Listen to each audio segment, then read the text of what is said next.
ధర్మో రక్షతి రక్షితః అంటే ధర్మాన్ని మనం రక్షిస్తే ఆ ధర్మమే మనల్ని సంరక్షిస్తోందన్న ఆర్యోక్తి తిరుమల కొండల్లో కనుమరుగైపోతోంది. ధర్మాన్ని రక్షించాల్సిన ప్రభుత్వ పెద్దలే దానికి పాత్రేశారు. శ్రీవారి నిధుల దోపిడీకి చంద్రబాబు సర్కారు స్కెచ్. టీటీడీలోనూ రివర్స్ టెండరింగ్ రద్దు. నెయ్యి, ముడి సరుకులు, ఇంజనీరింగ్ పనులు తదితర టెండర్లలో స్కామ్ కు ప్లాన్.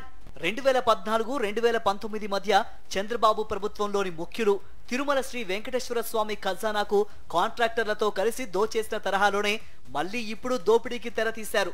ఇందుకోసం అత్యంత పారదర్శకమైన ప్రజాధనాన్ని ఆదా చేసే రివర్స్ టెండరింగ్ ను టీటీడీపీలో రద్దు చేశారు.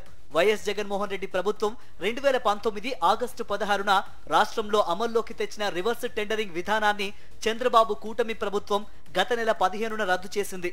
ప్రభుత్వ ఆదేశాల మేరకు ఈ ఉత్తర్వులను టీటీడీలోనూ అమలు చేస్తూ రివర్స్ టెండరింగ్ విధానాన్ని రద్దు చేస్తూ ఈవో శ్యామలరావు శనివారం ఉత్తర్వులు జారీ చేశారు. దీని ద్వారా 2019 ఆగస్టు 16 వరకు ముందు టీటీడీలో అమల్లో ఉన్న పాత పద్ధతి ప్రకారమే నెయ్యి, ముడి సరుకుల కొనుగోలు, నిర్మాణ పనులు తదితర పనులకు టెండర్లు నిర్వహించడానికి మార్గం సుగమమైంది.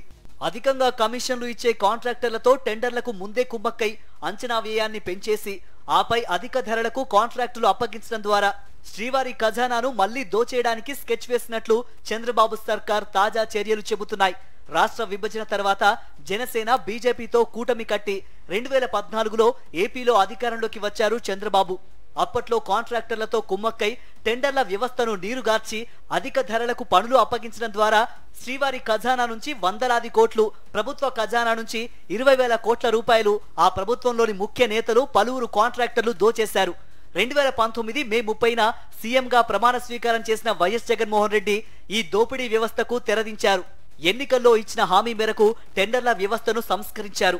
చట్టం వేసి మరీ జ్యుడిషియల్ ప్రివ్యూ వ్యవస్థను ప్రవేశపెట్టారు. టెండర్లో ఆర్థిక బిడ్ తెరిచాక తక్కువ ధరకు కోట్ చేసిన కాంట్రాక్టర్ను L1 గా ఖరారు చేస్తారు. L1 కాంట్రాక్టర్ కోట్ చేసిన మొత్తాన్నే కాంట్రాక్టు విలువగా నిర్ణయించి ఆన్లైన్లో 2 గంటల 30 నిమిషాల పాటు రివర్స్ టెండరింగ్ నిర్వహిస్తారు. రివర్స్ టెండరింగ్ సమయం ముగిసేసరికి అత్యంత తక్కువ ధరకు కోట్ చేసిన కాంట్రాక్టర్ కు సాంకేతిక కమిటీ సిఫారసు మేరకు పనులు అప్పగిస్తారు.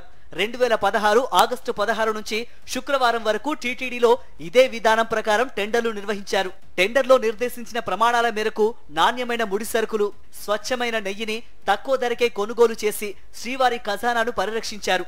టెండర్లో నిర్దేశించిన ప్రమాణాల మేరకు ముడి సరుకులు, నెయ్యి లేనట్లు పరీక్షల్లో తేలితే ఆ సరుకులు తెచ్చిన లారీ, నెయ్యి తెచ్చిన ట్యాంకర్ను సరఫరా సంస్థకే వెనక్కి పంపేశారు.